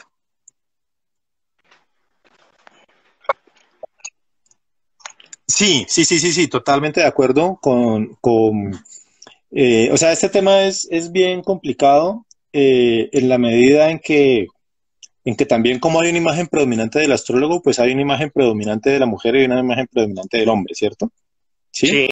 Entonces, cuando se habla de que esa astrología está muy feminizada, es porque se supone que la intuitiva es la mujer y el hombre es el racional, como si hombre y mujer fueran dos elementos absolutamente irreconciliables, eso masculino y eso femenino. Entonces, una cosa es la intuición y otra cosa es la razón. Resulta que desde Bachelard mismo, uno se da cuenta que intuición y razón pues no están separados, pero sobre todo entendiéndolo en un elemento mucho más puntual y que parte de esa ruptura predominante de la imagen de lo femenino o de lo masculino, es que simplemente son energías que están presentes en la misma proporción en el cosmos, ¿sí? Se le llama lo masculino y lo femenino, o se le llama lo activo y lo receptivo, en la medida en que son fuerzas absolutamente complementarias, que en la medida en que nosotros las separemos o queramos que una predomine sobre la otra, pues lo que vamos a hacer es a separar esa relación del cosmos, ¿no? ¿Sí? Eh, entonces, claro, esa división de razón, intuición, hombre racional, mujer intuitiva, porque hombre sol y mujer luna, luna intuitiva, los sueños, y sol fortaleza, entonces hombre fuerte, mujer débil, mujer frágil, luna, hombre sólido. Resulta que son estereotipos del cosmos en los que prácticamente nosotros estamos intentando humanizar los astros antes de entender qué es lo que los astros nos están diciendo a nosotros, ¿sí? Claro. Y es ahí donde también hay un elemento que me parece clave, ¿sí? En la astrología clásica, ¿no? El sol rige el ojo derecho y la luna rige el ojo izquierdo. Cuando yo tengo dificultades en la vista, en el ojo izquierdo, yo debo revisar qué está pasando con mi luna, y si tengo dificultades en el ojo derecho, debo revisar qué está pasando con el sol, ¿sí? Y hay esa particularidad de diferencias. Pero los ojos son el sol y la luna, porque yo solo puedo ver en la medida en que los dos están juntos, ¿sí? Entonces, tengo esa mirada conjunta, ¿sí? No están separados, ¿sí? ¿Ya? Eh, e invita también precisamente a ver siempre en ese mismo equilibrio, ¿no? Ya, porque si yo me empiezo a ver así algo y todo el tiempo lo veo con el predominio del ojo izquierdo o del ojo derecho en este caso, pues voy a terminar viendo de manera parcial. Y si veo tanto solo por un solo ojo, pues también voy a ver de otra manera parcial. Y eso creo que se cumple también para las relaciones sociales, ¿no? Porque entonces los ojos están viendo es en conjunto, ¿sí? Al mismo nivel. Sí, y es que nos cuesta trabajo en general admitir la interacción, ¿no? Y las correlaciones de las cosas en esa actividad constante que hay entre lo receptivo y lo activo. Hay algo que menciona aquí Clementina y dice que en efecto, hizo el comentario que dio tu respuesta, dice, total, y de ahí póngale que se crean los nichos de mercado y de ahí que la astrología del coach actual hable en femenino y todo lo relaciona a los vínculos amorosos. Alex, al respecto, y mencionabas ahora la meditación y otras cosas, yo notaba, por ejemplo, pasa mucho, el coaching ha tomado muchísimo de esto, la meditación yógica, especialmente el Vedanta Advaita, que es la meditación del presente y de la unificación total. Y lo mismo pasa con la astrología, pues en realidad, por un lado te mandan, el mercado te dice, no, no es ciencia, pero por otro lado, te la venden enfrascada a tu gusto, ¿no? O sea, porque te necesitan dócil, te necesitan meditando, pero para la funcionalidad capitalista, o sea, exclusivamente con ese fin, y de resto no racionalice con ello, no intuya con ello, y no lo utilice como una herramienta de aprendizaje, ¿no? O sea, se utilizan esa doble y a propósito, un uso muy político de todos estos saberes, ¿no? Con unos fines bastante, para volverlo muy dócil más bien, y no activo ni estudioso y crear esas imágenes tan falsas. Cambiando entre otras cosas, arquetipos por estereotipos, ¿no? Nos vuelven estereotipos y nos hacen huir de los arquetipos como principios fundadores para la conciencia, ¿no?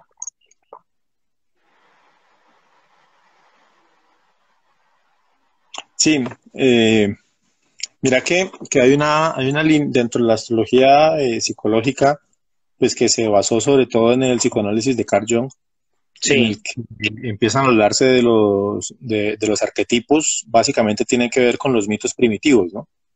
Y es nosotros cómo hemos venido leyendo los mitos, y a partir de ahí, cómo los mitos nos terminan configurando sobre esa base. Entonces, también porque los mitos de algún modo son una suerte de otra vez volver a la humanización del cosmos, ¿sí? Explicarlo desde las relaciones personales en vez de hacer la ruta contraria. Entonces, bueno,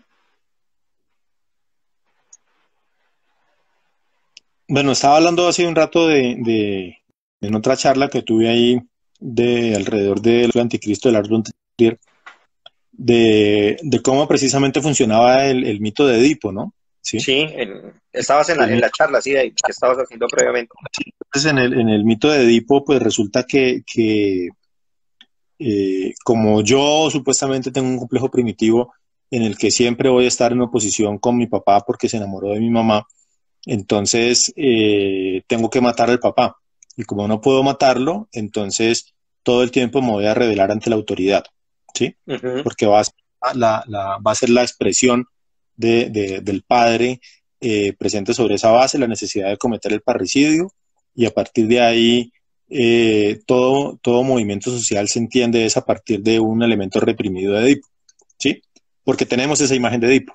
Entonces esa imagen que nos han vendido de Edipo, pues no nos ha permitido entender las relaciones sociales y no nos ha permitido entender también cómo, digamos, todos los movimientos de reivindicación, llamémoslos así, no tienen que ver específicamente con un elemento de fuerzas reprimidas, sino que tienen que ver es con un elemento de fuerzas activas que se están enfrentando. ¿A qué voy con eso? A que del mismo modo entonces nosotros tenemos el mito de Selene, ¿no es cierto? O el mito de Helios, o el mito de Ares, o el mito de Zeus, o el mito de Cronos, ¿sí? Y a partir de ahí se generó una primera lectura de cuáles son cada uno de esos planetas, ¿sí?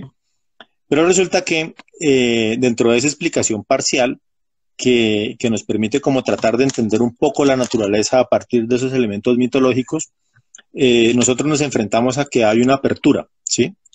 Y es bueno, eh, ese modo de explicar las cosas a partir de lo mitológico y a partir de lo narrativo, básicamente era una explicación de una serie de relaciones, ¿sí? Y esas relaciones pues tienen que ver es con fuerzas que están presentes, ¿ya? Entonces es un vehículo para yo poder entender esas fuerzas, pero no es la historia como tal del mito, ¿sí? Porque el mito se reescribe, ¿ya?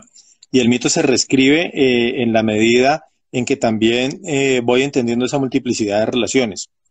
Zeus era un follón de primera y era el más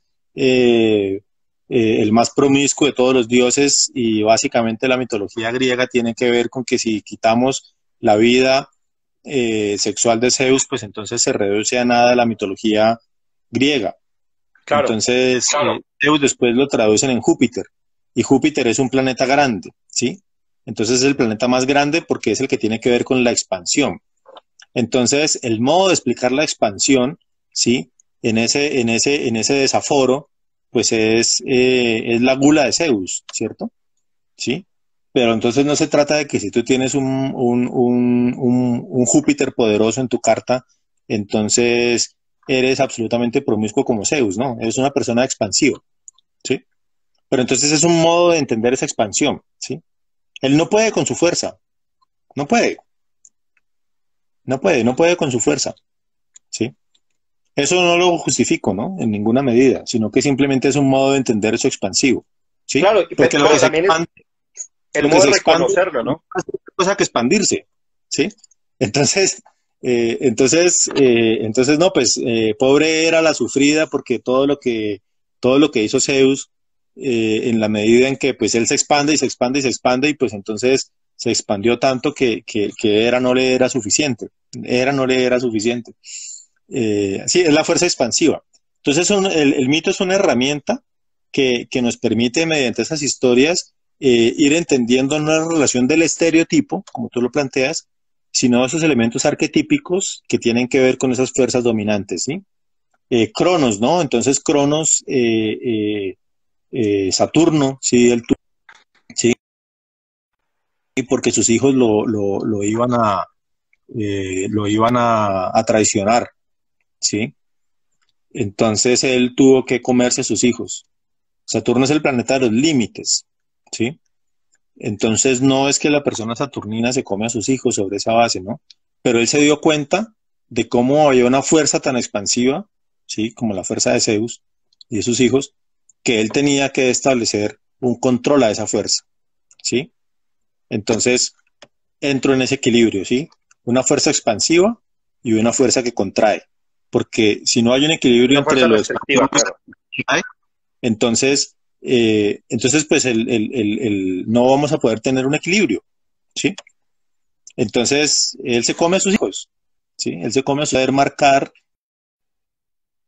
el punto de negociación con esa expansión tan predominante de Zeus. Eh, y eso como un elemento que no está desligado del elemento científico, ¿ya? Porque, por ejemplo, ¿sí? Eso yo se lo comentaba a Pablo algún día y es una vaina supremamente curiosa, ¿no? Resulta que la vida en el planeta Tierra es posible en la medida en que nosotros no estamos supeditados todo el tiempo a grandes golpes de meteoritos, ¿sí? Porque con toda la cantidad de cuerpos que se mueven en el sistema solar, caerían infinidad de meteoritos a la Tierra. De hecho, caen infinidad de meteoritos todo el tiempo al planeta Tierra, ¿sí? Caen todo el tiempo, ¿sí? Las estrellas fugaces, ¿ya?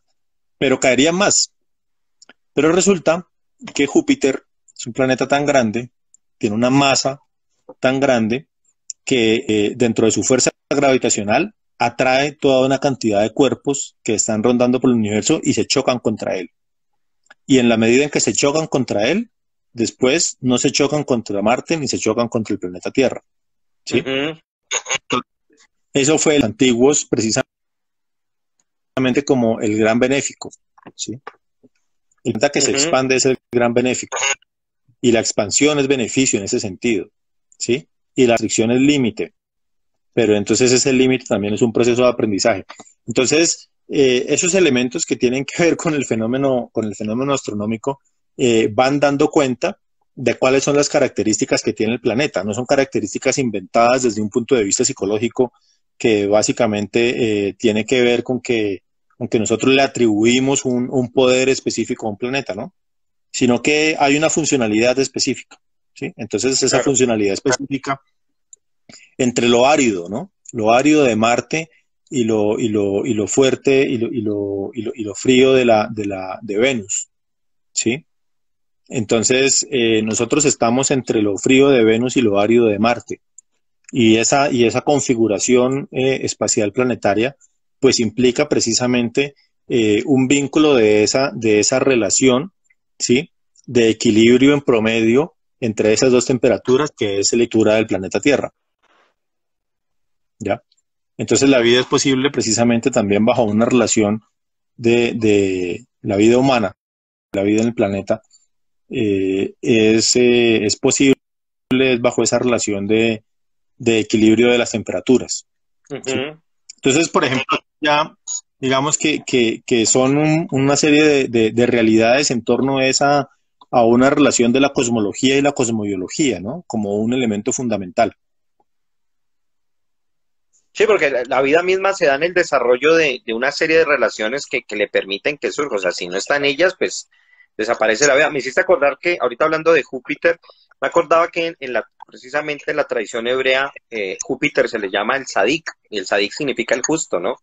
Y el justo es alguien que es magnánimo, pero que también protege, por supuesto, ¿no? Me hiciste acordar ahora. Ese es el nombre que tiene Júpiter. Alex, bueno, ya el tiempo se nos va agotando. Acá hay otra serie de comentarios, a la gente le ha gustado mucho, te agradezco mucho, pero por supuesto antes de terminar, yo creo que ya te había dejado, ya te había comentado por si acaso, porque yo creo que más de uno se ha de preguntar, por ahí estuvieron mandando los signos, cada uno fue poniendo que era Aries, otros Sagitarios, vi por allí bastantes.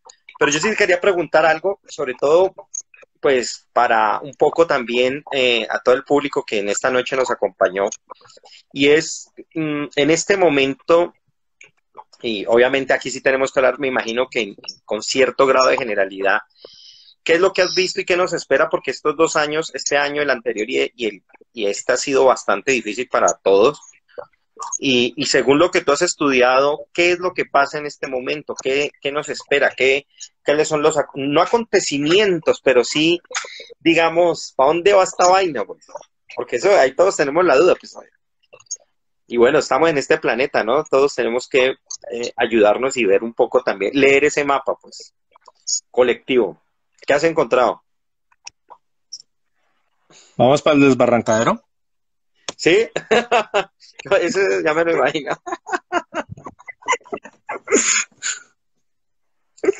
Sí, eso era esperar. Vamos para el desbarrancadero, no, mira. Sí hay generalidades de las que se pueden hablar, por supuesto. Ahora lo que quiero que quede claro es que esto hay que cogerlo con pinzas. ¿Cómo? ¿Qué No, esos andas bebiendo comentarios. por allá? ¿Cómo cómo estos elementos generales eh, hay que particularizarlos, ¿no? Sí, Ujú. hay que particularizarlos. Entonces yo voy a hablar de dos ciclos importantes, ¿sí? Pero estos ciclos son ciclos globales y que tiene un poco que ver con el cuento que muy jocosa y puntualmente coloca Mateo ahí, y es si 2020 fue la resurrección del secuestro de Demeter por parte de Hades. ¿Qué es lo que Ah, estamos viviendo? Sí, ahí estaba comentando sobre el mito, sí. sí, qué es lo que estamos viviendo? Pues bueno, mira, en primera instancia, eh, el primer, eh, el primer caso y el primer elemento global es lo que se llaman las eras astrológicas, ¿sí? Ujú. Entonces, las eras astrológicas son básicamente un elemento que tiene que ver con cómo el vértice del planeta, del ángulo del planeta Tierra está cambiando de signo, ¿sí? Entonces, eso, digamos, hoy el neohipismo le ha sacado mucho jugo con aquello del ingreso en la era de Acuario, ¿sí? Sí. Y es el primer elemento que habría que considerar, ¿sí? Entonces, estamos en un cambio de era, ¿ya? Más o menos el lapso en cada una de las eras es de 2000 años, ¿sí? Aproximadamente, con unos momentos de cambio entre eras que pueden estar transitando en que los últimos 100 años, ¿sí? Son el cambio de la era, ¿sí? Entonces nosotros veníamos de la era de Piscis. La era de Piscis está fundamentada precisamente en lo que sería el triunfo del cristianismo, ¿sí? Mm,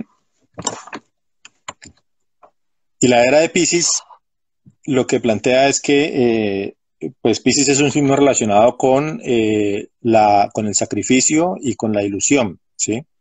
Con las grandes expectativas. Entonces vivimos una era de sacrificio, vivimos una era donde el mito dominante, en los últimos 2000 años, es cómo precisamente el sacrificarse está bien visto. Y anterior a esa era, va hacia atrás, no hacia adelante, es la era de Acuario, la era de Aries, ¿sí? Entonces la era de Aries corresponde a todo lo que sería el periodo griego, ¿sí? 2000 a 2000 AC, ¿cierto? Entonces ahí el valor predominante en Aries es el guerrero, ¿sí? Entonces estaba bien visto precisamente la palabra del guerrero y esa vida del guerrero y hoy por hoy los mitos griegos nos hablan precisamente de ese viaje del héroe del guerrero, ¿cierto? Ujú. Y todas las 2000 virtudes, años ¿no? Que atrás, estaban ahí. las virtudes, la virtud, la arete del guerrero. 2000 años Ujú. atrás llegamos a los egipcios, estamos en la era de Tauro, ¿cierto? Entonces en la era de Tauro hay un vínculo profundo con el placer y con la belleza, ¿sí?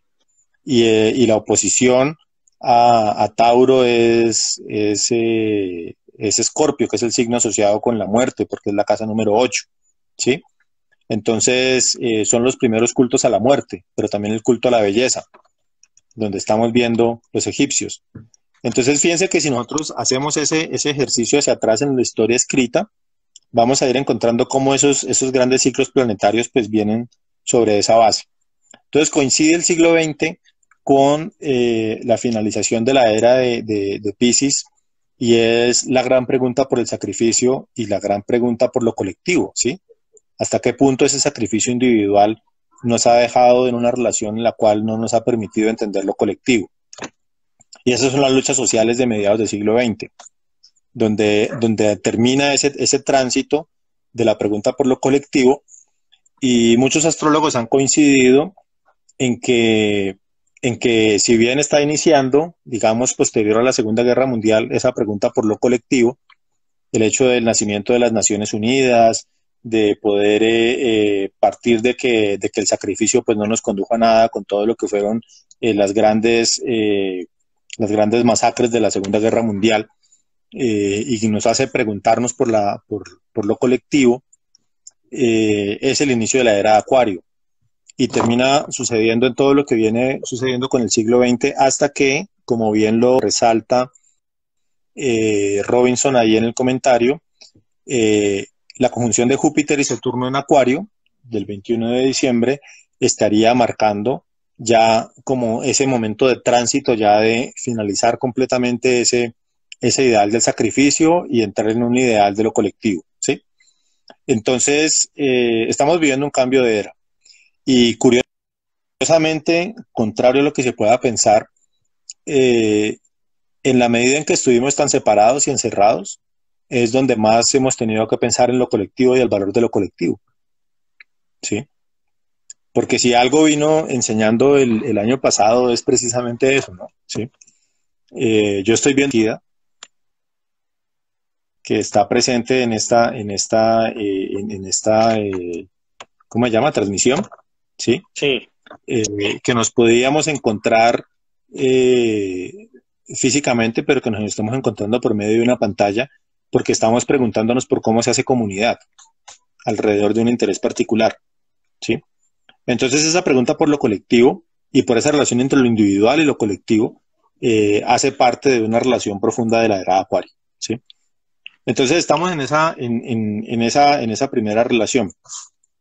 ¿Qué sucede con esa conjunción con Júpiter-Saturno en términos de lo que se llaman la astrología mundana?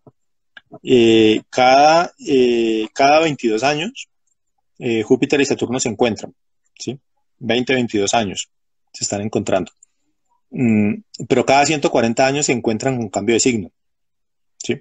Entonces el cambio con cambio es el encuentro de Júpiter y Saturno como los grandes regentes, el de la expansión y la contracción, el benéfico y el maléfico, o sea, como esos reguladores de ese primer reloj interno que es el sistema solar, eh, nos van a plantear una un cambio fundamental a nivel mundial, ¿sí? Mm, el último cambio fue la revolución industrial, ¿sí? La revolución industrial coincidió con el encuentro de Júpiter-Saturno en el signo anterior, ¿sí? Y vivimos toda la época de la revolución industrial. Entonces la pregunta que surge ahora es la pregunta posterior, posindustrial, ¿cierto? Ajá. Pero con cambio de era, ¿sí? Y es bueno, todo eso la antropología lo ha llamado el antropoceno, ¿cierto? Ujú. El ¿Sí? antropoceno, sí. El antropoceno es cómo en un siglo nosotros acabamos y dejamos una huella ecológica tan absolutamente fuerte con respecto a todas las otras eras geológicas que nos marca una pregunta fundamental, ¿sí? Y es la pregunta de la revolución industrial. Entonces, arranca la revolución industrial, vivimos el ciclo de la revolución industrial y entra en Júpiter-Saturno, nuevo signo, y termina ese momento de la revolución industrial y entramos en una pregunta por lo colectivo, ¿sí? Entonces, esos dos elementos creo que son bien complejos y bien interesantes para poder pensarlos en términos del devenir histórico y el devenir político también, en la medida en que hay elementos que son absolutamente irreversibles, ¿no? O sea, el daño de la revolución industrial está hecho. Eso no hay absolutamente La nada que irreversible. hacer. Sí, es irreversible, como Gaspar Noé. Eh, La es película. irreversible. Es irreversible, pero Sí. entonces nos queda la pregunta ¿por qué hacer después de eso irreversible, cierto? ¿Sí? Y esa pregunta es una pregunta colectiva. Eh, la, mm, la, la respuesta pues a lo que está pasando tiene que ver también un poco con ese estudio que hizo en Wuhan mm, este movimiento socialista, que se me acaba de olvidar el nombre, ¿sí? Ujú. Mm, alrededor de que precisamente, básicamente el virus sucede es por una relación de explotación, ¿sí? Ujú. Sí, que esto lo que Explotación, indica es eso. ¿sí? Explotación del campo a tal punto Destrucción que, de que bosques. especies que no debían encontrarse se encuentran, ¿sí? Y ocurre la llamada zoonosis, en la cual los organismos vivos pues no estamos preparados para una relación de mutación del encuentro de especies que no debían encontrarse, ¿sí? Y entonces una enfermedad se transmite de un lugar a otro. Pero básicamente tiene que ver con un elemento de explotación de la naturaleza en la medida en que hay especies que no tienen que encontrarse, ¿sí? O Claro, si se van a encontrar, pues debe generarse un proceso de adaptación, ¿sí? claro, y no con Entonces, esa brusquedad que se hizo. sí, y una brusquedad también irónica, ¿no? Es decir, cuando, cuando, cuando Desplazamiento. en, cuando en Nueva York están planteando pues todo este pico, entonces llegan en Wuhan y les dicen, sí, claro, pero es que fue Nueva York, sí, y fue precisamente inversión neoyorquina la que planteó hacer galpones de pollos acá en Wuhan para poder alimentar a Nueva York. Entonces todos los pollos criados en Nueva York, en Wuhan, son los que van a alimentar a Nueva York. Entonces necesitamos establecer galpones de millones de animales y para eso pues tenemos que tumbar bosques para poder establecer estos galpones gigantes, ¿sí? Samsara, la película de Ron Friedke, que es la continuación de Baraka, muestra claramente como toda esa relación y entonces tú invertiste tanto en estos grandes sistemas de alimentación y pues nos vimos enfrentados a que ya especies nativas pues van a quedarse sin absolutamente nada que desarrollar al respecto, ¿cierto? Entonces, mm, pues ese es el estudio del virus social, ¿no? Y el virus Ujú. social tiene que ver precisamente también con esa relación de que a Acuario lo rige Saturno, ¿sí? El corregente es Urano, pero Acuario lo rige Saturno. Entonces, contrario a la New Age neohipista de entender Acuario como un elemento de total relación de humanidad y de total vínculo de apertura hacia lo colectivo, lo que está diciendo Acuario, ser regido por Saturno, es que es una era de límites, ¿sí? Ujú. De ponernos los límites como colectivo, ¿sí? Entonces, es también un modo interesante de entender esa relación entre la humanidad y el límite, ¿cierto? A partir de la era de Acuario y a partir de esa relación con lo postindustrial. Entonces creo que es un elemento, igual es un ciclo que va a arrancar y en el que vamos a morir, porque pues no creo que ninguno de nosotros alcancemos el secreto de pasar 2000 años para poder llegar tranquilamente a superar toda la era de Acuario y llegar a la era de Capricornio, ¿sí? ¿Sí? 2000 años después en las que tendría que plantearse prácticamente todo un elemento de construcción, ¿cierto? Entonces son 2000 años de destrucción también. Porque si la era que viene es la era de Capricornio, Capricornio es un signo de tierra, es un signo pionero, es un signo cardinal, es un signo de inicio, ¿sí? Es un signo de fortaleza, pero de fortaleza sembrando sobre la fragilidad.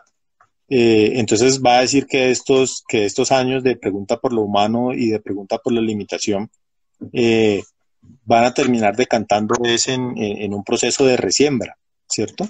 Ujú. ¿Sí? En un proceso de resiembra. Entonces a partir de ahí reviviremos, claro que sí. 2000 años, 2000 años, Y ¿no? un ascenso, ¿no? Un ascenso humano, ¿no? Sí, por eso mucha gente lo plantea de la carrera espacial, ¿no?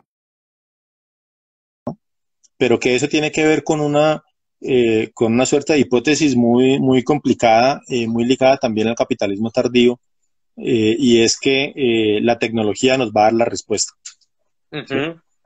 Entonces, partimos en la idea de que en medio de los desastres naturales y la imposibilidad de poder encontrarnos, entonces vamos a llegar a una época en la que ya la tecnología es la respuesta y la fusión con la tecnología, el cyborg, va a ser entonces el único modo de supervivencia de la humanidad.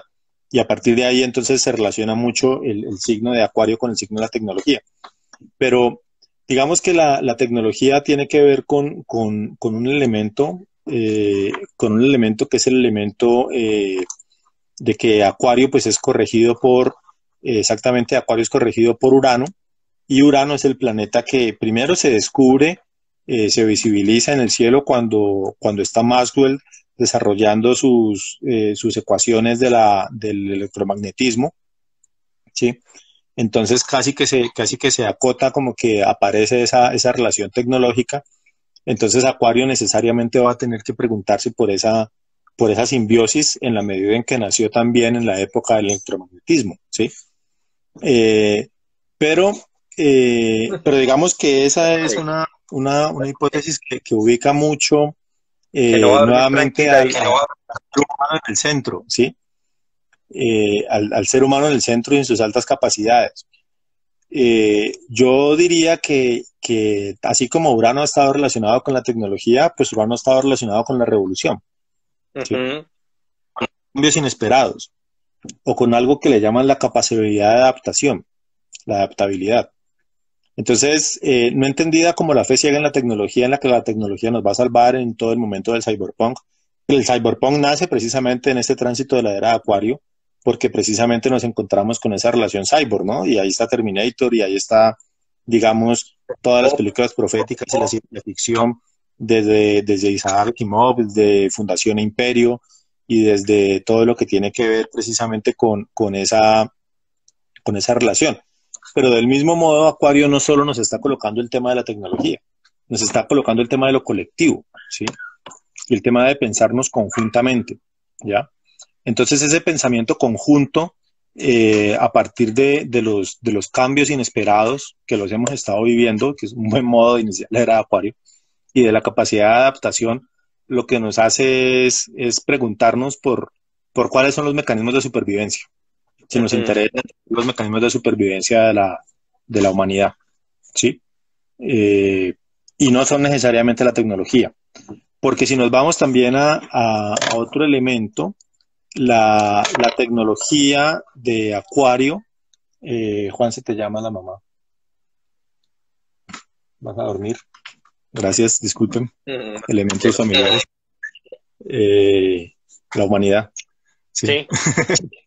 la humanidad. Mm, Urano, Pues, eh, sí, esa es de Urano, sí. sí, Urano también es el regente, disculpen un segundo. Cristina, el gorro, por favor. Urano no solo es el regente de la tecnología, ¿sí? Urano, cuando se habla de la genialidad y se habla, por ejemplo, del esoterismo, es también un corregente con Mercurio, ¿sí? Entonces, Comunicación. sí, tecnologías ancestrales de comunicación, Ujú. ¿ya? Tecnologías ancestrales de comunicación. La pregunta por la tecnología también es por desde dónde ha estado fundamentada la tecnología y no solo la tecnología del microchip, ¿no? ¿Sí? Sino cuáles son las otras tecnologías que como humanidad también hemos desarrollado en la historia y que se han perdido por esas relaciones con el sacrificio y con esos nuevos conocimientos. Por Sí. eso muchos astrólogos también planteaban que había un auge de la astrología precisamente en la era de Acuario y que Acuario es precisamente esa relación con la... de hecho, la editorial Urano, que saca tantos textos, tiene que ver precisamente con que implica un nuevo sentido de la ciencia, ¿sí? Ya, se implica un nuevo sentido de la ciencia. Y es un nuevo sentido de la ciencia que también, curiosamente, se va hacia lo que sería el signo que es oposición a Acuario, que es Leo, ¿cierto?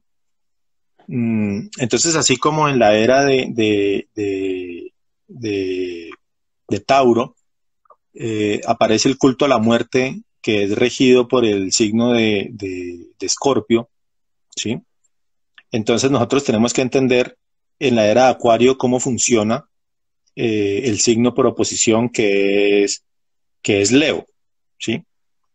Y que históricamente nosotros tendríamos que devolvernos hasta cuál sería la era de Leo, ¿cierto? La respuesta que tenemos en términos de lo que sería nuestra tradición escrita está en Platón, ¿sí?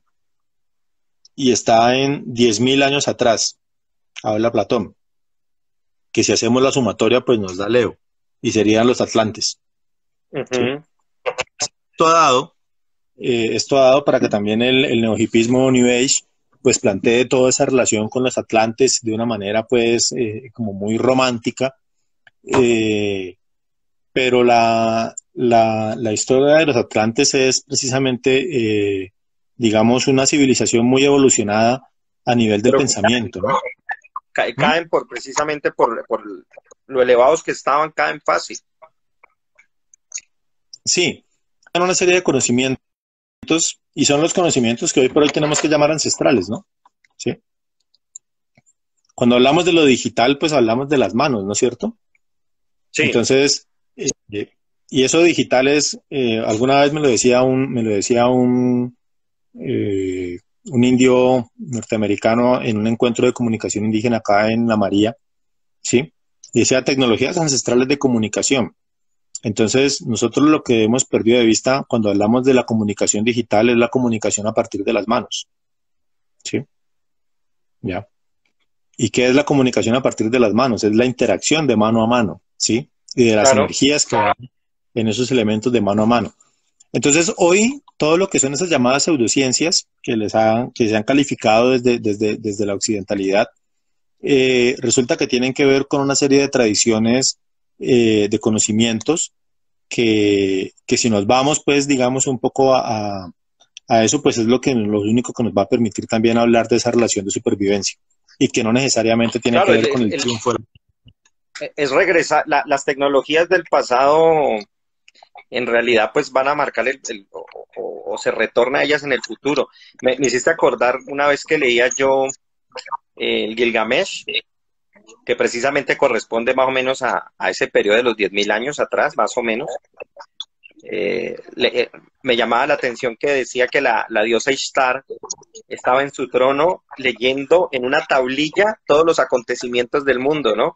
Y me llamaba la atención porque yo leía la historia en una tablet, en ese momento estaba sentado y yo decía, pues yo también puedo hacer lo mismo desde esta tablet. Puedo mirar la historia de lo que está aconteciendo en el mundo, me meto a Twitter, me meto al periódico y averiguo las cosas. O sea, es una forma muy, muy graciosa de encontrarse uno con esas historias, ¿no? ver cómo se hace mención a partir de esas literarias de cosas que, bueno, los dioses eran los que los tenían, esas tablillas, ¿no? Pero digamos, esto se ha, digamos, ya se ha esparcido, se ha difuminado a muchos más. Alex, ha sido un gusto hablar con vos, como siempre, tenemos muchos temas para tratar, corazones a este asunto, porque tenemos que hablar, hay para hablar de cine con Alex, para hablar de tarot, para hablar de filosofía, por supuesto, de un tema que nos gusta mucho, obviamente, del yagé y de todas las tradiciones nuestras aquí de América, eh, y bueno, de tantas cosas. Pero sí me gustaría que aprovecháramos dos cosas.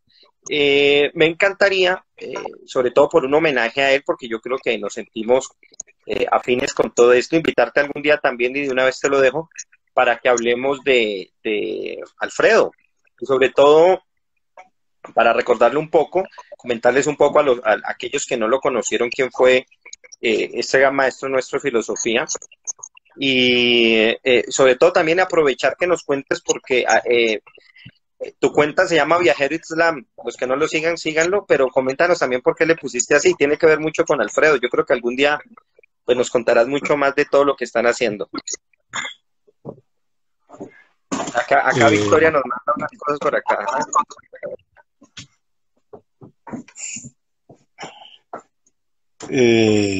Sí, tiene que ver mucho, por supuesto.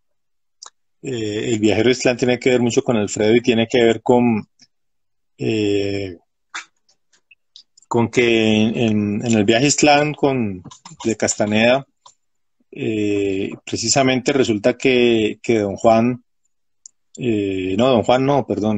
Carlos, Sí. tiene que llegar a Islam. Sí, Carlos tiene que llegar a Islam, y resulta que en el camino a Islam cada vez se va encontrando con personas que le van diciendo... Genaro. Es don Genaro. Sí, don Genaro le cuenta la historia. Don Genaro le cuenta la historia. Don Genaro le cuenta la historia. Dice, yo voy a Islam y resulta que me encontré con una gente que me dijo, no, vaya para otro lado que por allá no es. Y yo seguía, ¿sí? Y resulta que Islam, siempre que se iba en el camino tratando de encontrarse la gente, nunca lo encontraba. Pero Islam era el mejor lugar al que se puede llegar, ¿sí? Entonces, casi como una especie de utopía, llamémoslo así, pero también en un camino de conocimiento de ese guerrero. Entonces, el sueño de Alfredo era que Islam era de sobre... Entonces, pues Alfredo está presente desde el inicio del diálogo, precisamente porque en ese 2005 es con él y con Juan Manuel que se arranca todo este proceso, y él siguió su camino y nosotros seguimos los nuestros, y al final pues sabemos que quedó ahí una relación sembrada también de entender otro tipo de experiencia, ¿no? La ciencia, y nuevamente hablando de esta relación con Acuario, la ciencia nos vendió un tipo de experiencia, ¿sí? Y que nosotros nos nutrimos de esa relación con la experiencia. Y resulta que Walter Benjamin, precisamente en el porvenir del programa para una filosofía venidera, nos dice que la filosofía venidera precisamente tiene sentido cuando encontremos otro sentido de la experiencia, ¿sí? Y cuando entendamos otro sentido de la experiencia es donde la filosofía realmente ya va a plantearse un nuevo rumbo. Y resulta ser que ese nuevo sentido de la experiencia, pues con Alfredo lo fuimos encontrando por estos caminos. Es decir, seguimos haciendo filosofía o queriendo hacer filosofía, entendiendo que la filosofía es también esos nuevos vínculos con la experiencia. Y desde ahí en ese camino completamente benjaminiano. Claro. ¿Quién es Alfredo? Pues bueno, Alfredo habrá tiempo para hablar de él, pero creo que está presente sobre esa base en esta huella de conocimientos y de trazas que se expanden. Y estoy muy agradecido de poder leer estas cosas tan bonitas que están escribiendo aquí en los comentarios. Sí, comentarios muy chéveres. En mi primera experiencia, por Instagram. Alex, entonces, no te olvides de contarles, están preguntando cómo aprender, que la consulta, que a cuánto la consulta, que cómo aprender, que si quieren, cómo pueden saber más de todo esto, si quieren aprender contigo, Bueno, si quieren... ahorita que menciona, sí, tienes razón. Ahora que Carol menciona precisamente lo del curso, estuve haciendo un curso básico que, digamos, se desarrolló con un grupo de personas. Básicamente el curso no tiene que ver con estudiar la astrología en abstracto, sino con estudiar cada uno su carta natal bajo una serie de principios que es aprender el lenguaje, ¿sí? Entonces son una serie de reuniones donde se va leyendo la carta de cada persona, se van aprendiendo los lenguajes y se van desarrollando pues como algunas relaciones. Ese primer curso eh, creo que tuvo unos resultados chéveres, sobre todo en la relación de encuentros de conocimiento. Mi intención en ningún momento es, porque primero no me considero pues un astrólogo así profesional del nivel de otros astrólogos que están seriamente dedicados completamente a esto. Mm, pero sí es como brindar algunas herramientas que se me han permitido tener a la mano y poder revelarlas eh, para poder hacer que nos entendamos de una mejor manera. Entonces se planteó en ese momento que habría una segunda parte del curso, en la medida en que pues ya se tocaban otros elementos, es decir, ya llegamos como a los elementos básicos y llegamos a la astrología mundial, a la astrología kármica, eh, y pues quedó ahí como pendiente esa relación, que surgió pues como por una iniciativa y pues fue positivo en su momento. Y frente al tema de que, bueno, están preguntando por valores de la carta y todo este rollo, mmm, eh, eso estoy en un debate existencial, realmente. Con respecto a eso. Un debate existencial, pero sí estoy haciendo lecturas de cartas parcializadas. Como no me estoy dedicando plenamente a esto, sino que tengo pues otra serie de oficios, entonces sí se toma un poco los tiempos para poder hacerlas. Pues bueno, ahí están mis datos para que Que te charlemos al sigan, respecto, que te sea en la contacten, ¿no? iniciativa del curso básico, sea en la continuación del curso, o sea, si a usted no le interesa aprender, sino que le lean la carta nomás, pues también se podría Claro. plantear ahí al respecto. Eh, Ahí está. ¿Cómo se sacan corazones? Ahí está, por ahí al ladito está en el comentario. Donde están los comentarios te da la posibilidad. Alex, mil gracias. Un saludo a tu familia. Que esté muy bien. Muchas gracias. Espero que volvás. Tenemos muchos temas por hablar. Ya te comenté. Y bueno, me dejaste pensando ahorita que hablabas de Júpiter y todo esto, porque voy a hacer los anuncios de las historias y de si cortamos todas las historias griegas, nos quedamos, si contamos las historias de Zeus, nos quedamos sin la mitad de todo, porque la próxima semana precisamente vamos a hablar de la cultura de la cancelación aquí y todos estos temas, ¿no? Zeus era un loquillo y bueno, yo creo que no pasaría, esas historias no pasarían más de si ya están vetando a Dragon Ball, entonces no me imagino que harán con las historias de Zeus. Bueno, entonces, y eso tiene que No. ver con los límites, ¿no? ¿Qué nos gusta, qué no nos gusta del pasado? Un saludo enorme, nos vemos la próxima semana, Dilemas de la Cultura de la Cancelación, aquí en Jueves Temáticos de Pablo y sus Mundos. No se olviden, estén pendientes que vienen cursos para todos los que les interese, ya los expondré acá. Y como siempre, bienvenidos, inviten a más gente a participar en estas noches de Jueves Temáticos. Alex, mil gracias por todo. Muchas gracias, Pablo. Muchas gracias, Y a Victoria, todos, ¿no? Mateo, José, Latif, Carol, David, David. Bueno, mucha cantidad de conocidos. Danitza, ahí sigo dando la vuelta.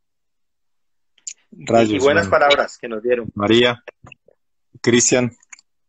Muchas gracias para todos. Listo, nos vemos. Un saludo enorme a todos. Chao, chao. Chao.